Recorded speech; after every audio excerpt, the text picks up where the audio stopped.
faces up to 20 years in prison after admitting to her role in a Maine drug trafficking ring.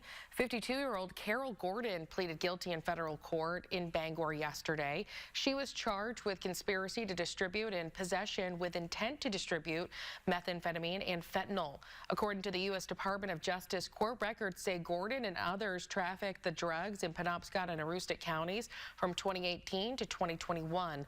Authorities accused Gordon of allowing drug deals at her home and serving as a go-between for many of the transactions. A federal judge will sentence Gordon at a later date.